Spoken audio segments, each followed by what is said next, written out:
আর ঝোলা পেতে যদি হরে কৃষ্ণ বলতে বলতে ভিক্ষা করে নিয়েছে নিজের হাঁড়িতে ভরিয়ে দিই, তাহলে সেটা কিন্তু পূর্ণ লাভ হবে না, হবে? হ্যাঁ, তখন সেই জায়গাটা শূন্যই থেকে যাবে। তাই হনুমান বলেছিল, আমি তোমার বাক্য মস্তকে অর্থাৎ মাথায় তুলে নিলাম মা, আমি আজ থেকে তুমি যা বলবে তাই হবে, তোমার এই কথা আমি শিরোধার্য। তা বললো বেশ। সেই জন্য হনুমান গাছের ডালে বসে বসে দেখবেন উপ উপ, এটা উপ নয়, সীতার কি রূপ বলতে গিয়ে বলতে পারে না, ভিতর থেকে বাগব্রহ্ম বস্তু এসে এই ঠোঁটের ডগাতে কিন্তু আটকে যায় যে সীতার কি রূপ, এটা উপ উপ করে মনে করছে উপ, আবার হনুমান উপ করছে, তোরে দাঁত খেঁচাইছে নাকি বলছেন। এ হনু সে হনু নয়, তুমি ভেবো না ভেবো না,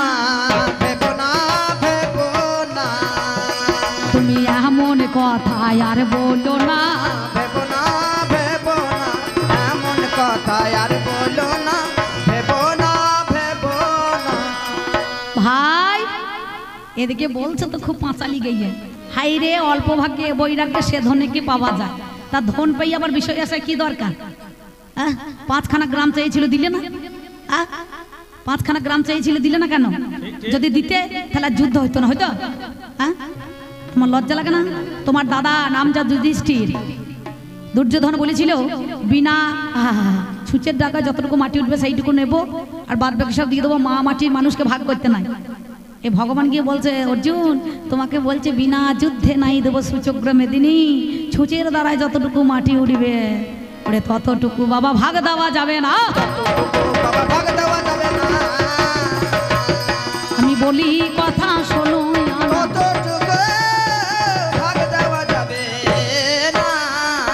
তাহলে আবার ভাগ নিলে কেন? স্বয়ং ধর্মরাজের পুত্র যুধিষ্ঠির সেদিন মিথ্যা কথা বলেছিল, অশ্বত্থামা হত ইতি গজ, হ্যাঁ গজ নামে একটা হাতি মরিয়েছে, আর দ্রোণাচার্য মনে করছে আমার অশ্বত্থামা মারা গিয়েছে, আর ভগবান পঞ্চজন শঙ্খ বাজিয়ে দিয়েছে, আর অর্জুনকে বলছে অর্জুন ওই দেখো তোমার গুরুদেবকে সর্পদংশন করছে, রে এমন সময় বান মারো না, এমন সময় বান মারো না। আর যদি কোনো পিতার কাছে তার পুত্রের মরার খবর যায়, সে যত বড় প্রভাবশালী ব্যক্তি হোক, সে কি আর যুদ্ধ করতে পারবে? হ্যাঁ, না স্থির থাকতে পারবে?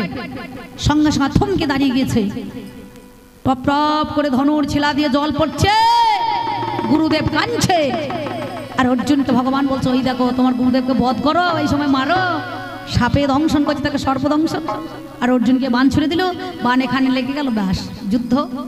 কি হলো? ধর্ম হলো? নাই হলো, অন্যায় হলো, এটা কেমন করে ধর্ম হলো? আমি তোমার কাছে বলি ভালো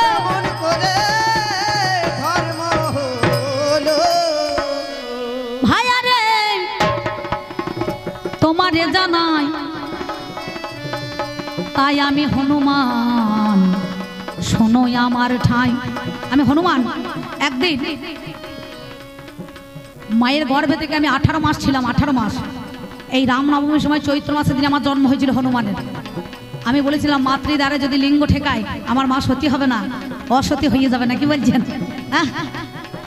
সঙ্গে সঙ্গে আমি কৌপিন পরিধান করে হাই দেবরাজ ইন্দ্র বাবাই আপনাদের জানাই, সেই কৌপিনটাই আমার দিয়ে দিল জানি, ওরে মাতৃ গর্ভের মধ্যেখানে সেই কৌপিন পরিয়ে বেরিয়ে এলাম আমি। 14 মুষ্টির কৌপিন না, কি বলছেন? সেই কৌপিন আজ পর্যন্ত সাধুগুরু বৈষ্ণবরা আমার কাছ থেকে নিয়েছে। তার আগে কলিতে বাবা কৌপিন ছিল না,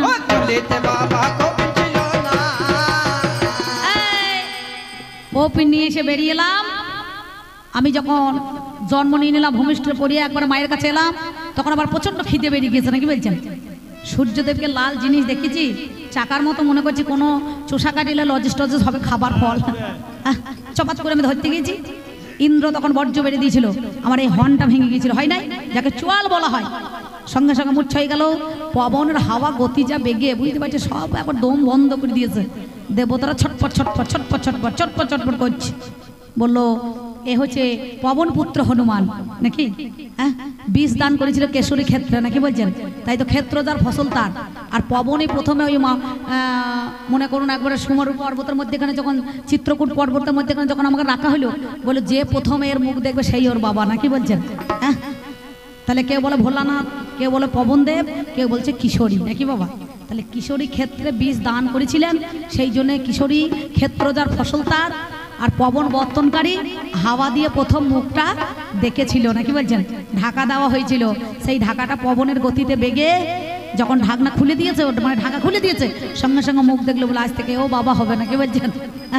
কতগুলা বাবা হয় মানুষের, আমাদের একটা গুরু বাবা মানে শিক্ষা বাবা, দীক্ষা বাবা সেটাও বাবা, শ্বশুর একটা বাবা, নিজের একটা জন্মদাতা বাবা। তাহলে কটা হয়েছে বলুন দেখি, পিতা কতগুলো হয়েছে বলুন দেখি না।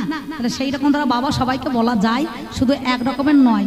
তেমনি ধারা সঙ্গে সঙ্গে যখন সূর্যদেবকে ধরতে যায়, এই ইন্দ্র বর্জ্য মারলো, সঙ্গে সঙ্গে চোয়াল ভেঙ্গালো, ঘন্টা ভেঙে গিয়েছে, থুবড়ে পড়ে গিয়েছে, আর মুচ্ছার মতো আর কিন্তু জ্ঞান নাই। তখন সব দেবতা এসে আমার বাবার কাছে বললে, এক কাজ করো, আজ থেকে আমি হনুমানের মান দিলাম। যত দেবতা অষ্টশক্তি দিয়েছিল, আর সেদিনকেই হনুমান সবার উপরে বলল, আজ থেকে আমরা দেবতারা সবাই মিলে মান দিলাম, সবাই মিলে মান দিলাম, ওরে হনুমান বাবা নাম রাখিলাম, সবাই মিলে মান দিলাম। তাই আজও পর্যন্ত সেই কৌপিনটা দেখবেন রেখে গিয়েছি কোথায়, না শিবের কাছে দেখবেন ত্রিশূল থাকে না, এটা লাল চেরি বলে একটা কাপড় দেখবেন লেগে থাকে, লাগে না? আছে তো, এখন আছে, হ্যাঁ, লাল শালু বলে একটা না, এইটুকুনি ঠাকুর মশাই দেখবেন থাকে না, সেইটাকে অনেকজন ওই বিহার রাজ্যে চেরি বলা হয়, চেরি চেরি দেখবেন ওই বাঁধা আছে দেখবেন শিব, ওই দেখুন ওই দেখুন ওই দেখুন, ওই ভোলা পঞ্চাননের ত্রিশূলের ডগের কাছে দেখেছেন মালখানা, ওই মালটা বাবা আমার বটে, বাবা আমার বটে, আমি সাধু গুরু বৈষ্ণবদের কাছে রেখে দিই নাই, আমারই বটে। তাহলে পরম বৈষ্ণব যিনি দেবাদিদেব মহাদেব, ওই কৌপিনটা আমি তার কাছে জমা রাখলাম। আমি যাই, যত বৈষ্ণবরা আছে তারাই নিয়ে নেবে কৌপিন, ডোর, শিকা, বহির্বাস নাকি বলছেন। তা তুমি আমাকে 4খানা প্রশ্ন করেছিলে নাকি, আংটি কেমন করে দেখালে, কে তোমাকে সন্ধান দিল, কিসের জন্য কেমন করে পেলে, সীতার কাছে কেমন করে দেখালে, হ্যাঁ, তুমি দাস হইলে কেমন করে নাকি, তোমাকে ধন দিচ্ছে কিন্তু নিচো না, কিসের জন্য নিচো না, কে তোমাকে ধন দিতে আসছে, সেটাও বলা হয়েছে। আমি মুখ্য ফলের আশায় বসে আছি, আমার এসব দরকার নাই।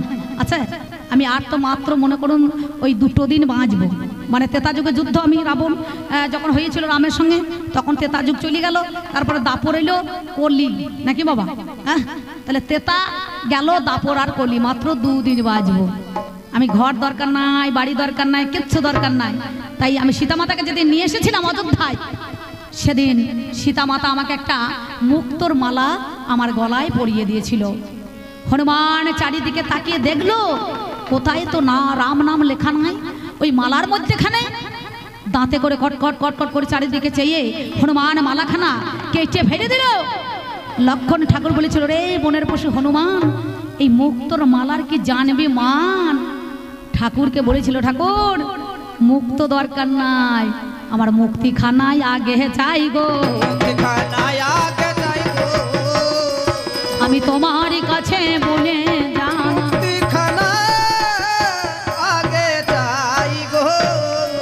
আমার মুক্ত নয়, আমার মুক্তি চাই। বলো রে, এত যদি প্রভুর প্রতি তোর টান, সীতা মাতার প্রতি টান, তুই রাখতে পারবি মান, কই দেখা তো কোথাও রাম সীতার মূর্তি। তখন নোকের দ্বারায় বুকটাকে চিরে দেখিয়ে দিল, যুগল রাম সীতার মূর্তি, সেই বক্ষের মধ্যেখানে হনুমান শিরোধার্যের মতো ধরিয়ে রেখে দিয়েছে নাকি বলছেন, রাখে না। তাহলে ভাইয়া জীবন, তুমি একবার ভেবে দেখো, সত্যি কথা বলি, সেদিন আমি কেমন করিয়েছি ভাইয়া, আমি কেমন করেছি ভাইয়া। আর 5খানা বান তোলা ছিল, পঞ্চপাণ্ডবদেরকে মারার জন্য, সেই বান কোটা গিয়ে তুমি নিয়ে চলে এলে নাকি বলছেন। কার কথায়? ভগবানের কথায়। হ্যাঁ, মাস্টার যদি মনে করো দাঁড়িয়ে প্রস্তাব ফেলে, ছাত্র কি করবে? ঘুরিয়ে ঘুরিয়ে করবে। হ্যাঁ, আলু যতদিন স্টোরে থাকবে একটাও দাগ ধরবে না, পচবে না।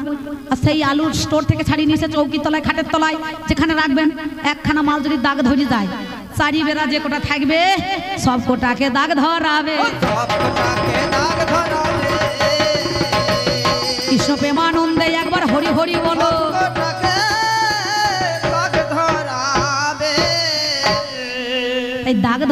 দিলে হবে?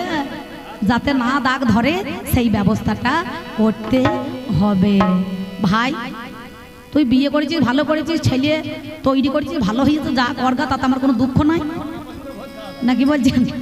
অন্নপ্রাশন করগা দিয়ে লোককে ভোজ দেগাই দা, হ্যাঁ ওই কই চোরা লোককে সব ভোজ দেখা নিমন্ত্রণ করগা খাওয়াগা, তাতে আমার কোনো দুঃখ নাই, নাকি বলছেন? হ্যাঁ বিয়ে করবি বুঝতে পারবি, যত করবি চালাকি পরে বুঝবি জ্বালাকি, নাকি বলছেন? হ্যাঁ মেয়ে ছেলে জ্বালা তো বুঝতে পারছো না, মেয়ে ছেলে কবলে পড়লে পরে কি হবে, তখন ধনঞ্জয় মারা হয়ে যাবে, বুঝতে পেরেছো? তো যাই হোক আমি সে কথা আর বলবো না। তাই যাওয়ার সময় একটা ছোট্ট বড়া গান আমি দিয়ে যাই, নাকি বলছেন? তাই কি বলবো জানেন ভাই, যেখানে থাকবে এক জায়গায় থাকো, চারিবেড়া করো না, ঘুরো না, গোবিন্দের চরণ আশ্রয় করে বিষয় ধন সম্পত্তি আর টানাটানি করো না।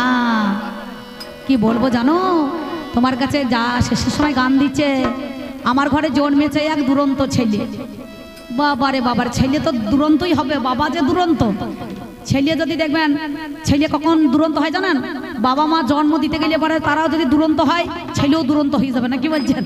হ্যাঁ জন্মক্ষেত্রে লগ্ন যেমন থাকবে, ছেলেও সেই রকম জন্ম হবে, নাকি বলছেন? হবে না? তা সে কথা আমি বলবো না। তাই কি বলবো জানেন, ও মনে পাগলা রে কেন আলগা রাখলি তোর ঘরের দরজা, ও মনে পাগলা রে কেন আলগা রাখলি ঘরের দরজা, ও মন পাগলা রে কেন আলগা রাখলি ঘরের দরজা, ও মন পাগলা রে কেন আলগা রাখলি ঘরের দরজা। ও তোর মাল কোঠার মাল নিল হরে, ও তোর মাল কোঠার মাল নিল হরে, হাজারে দেখলি না রে চোখ বোঝা, কেন আলগা রাখলি ঘরের দরজা, ও মন পাগলা রে কেন আলগা রাখলি ঘরের দরজা, ও মন পাগলা রে কেন আলগা রাখলি ঘরের দরজা। তোমার নয় দরজার এক দরজা মূল, দরজা দিতে করছো ভুল, মোহাম্মদে মর্ত হয়ে দেখো সর্ষের ফুল, আরে মোহাম্মদে মত হয়ে দেখো সরষে ফুল।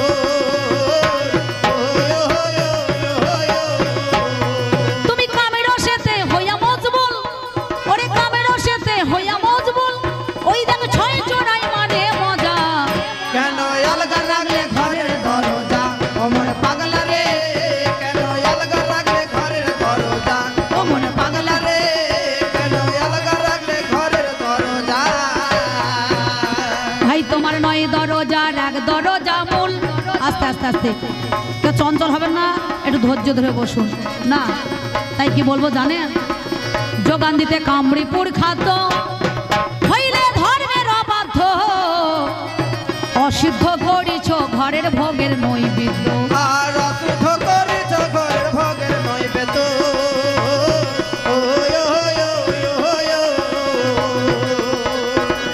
যোগান দিতে কামড়িপুর খাদ্য হইলে ধর্মের অবাধ্য, অসিদ্ধ করিছ ঘরের ভোগের নৈবেদ্য, আর অশুদ্ধ করেছ ঘরের ভোগের নৈবেদ্য। তোমার সম্মুখেতে মরণ বাদ্য, তোমার সম্মুখেতে মরণ বাদ্য, ওই তাকে বাজাই সর সামন রাজা, কেন আলগা রাখলে ঘরের দরজা, অমন পাগলা রে কেন আলগা রাখলে ঘরের দরজা, অমন পাগলা রে কেন আলগা রাখলে ঘরের দরজা। হ্যাঁ ভাই, 3-4টে বিয়ে করেছিস, বেশ করেছিস, উলোপি নাগ কন্যাকে করলি ভালো, মানুষের সঙ্গে বিয়ে সেটা মানা গেল, চিত্রাঙ্গদা সেটা মানা গেল, সুভদ্রা সেটাও মানা গেল, কিন্তু দ্রৌপদীকে বিয়ে করলি, তোরা 5 ভাই ভাগ করলি, নাকি বলছেন? হ্যাঁ আচ্ছা, 5-এর মধ্যে যদি একটা মারা যায়, তাহলে তার কোন অঙ্গটা বিধবা হবে? শাঁকা ফেলবে, না সিঁদুর মুজবে, না সাদা কাপড় পরে বকের মতো ওই ধারে গিয়ে বসে থাকবে, না বর্তমান সমাজে বিধবা ভাতা পাবে? কি পাবে? হ্যাঁ এটা কোন তোমার জনশিক্ষা দিলে? লোকে শেয়ারে ব্যবসা করে, গাড়ি কেনে, বাড়ি কেনে, ধানের ব্যবসা হয়, কি বলছেন, কুমোটারি ব্যবসা হয়, কি শেয়ার নাই, কিন্তু বউর ব্যবসাটা তো আমি মানতে পারছি না। যতই হোক আমি ভাই নই, আমি দাদা, আমি ভাসুর হই, নাকি বলছেন? হ্যাঁ, তবু আমার ভাইকে জিজ্ঞাসা করছি কোন লোক সমাজের মধ্যেখানে সমাজ শিক্ষা তুমি দিয়ে গেলে যে একটা বউ নিয়ে 5 জনা সংসার করবে, এটা কেমন কেমন লাগছে না? অধমে অসীমে বলে থাকতে সুসময়, পাহাড় লাগাও দরজায়, ওরে যাই আছে তাই সামালে করো ধরো গুরুর পায়। আর যাই আছে তব সামাল করো ধরো গুরুর পায়।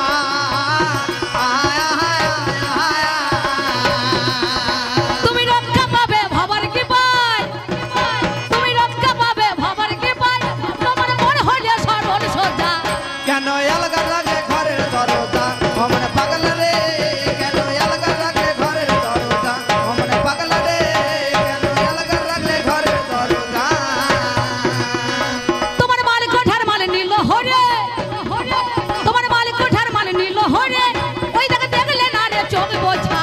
কেন আলগা রাখলে ঘরের দরজা ও মনে পাগলা রে, কেন আলগা রাখলে সদর দরজা, পাগলা রে, কেন আলগা রাখলে সদর দরজা, তোমার পাগলা রে, আলগা রাখলে সদর দরজা। আর একবার আবার মায়েরা উলুধ্বনি, আর বাবার একবার কৃষ্ণ প্রেমানন্দে বাহু তুলে সবাই মিলে বলুন তো হরি। বললে হারি, বললে হারি। যাক, এই পর্যন্ত বলে আমার দ্বিতীয় পালা আমি রাখলাম, উনি বলুন, তারপর আপনারা চুপ করে বসে থাকুন। মিলন গীতি না শুনে কেউ বাড়ি যাবেন না, আর যদি মিলন গীতি না শুনে বাড়ি চলে যান, আমি ব্যক্তিগত অম্বিকা বলছি আপনাদেরও 10 দিন ধরে মিলন হবে না, বুঝতে পারছেন? হ্যাঁ, আমাদের মিলটা দেখে যাবেন তবে তো হবে।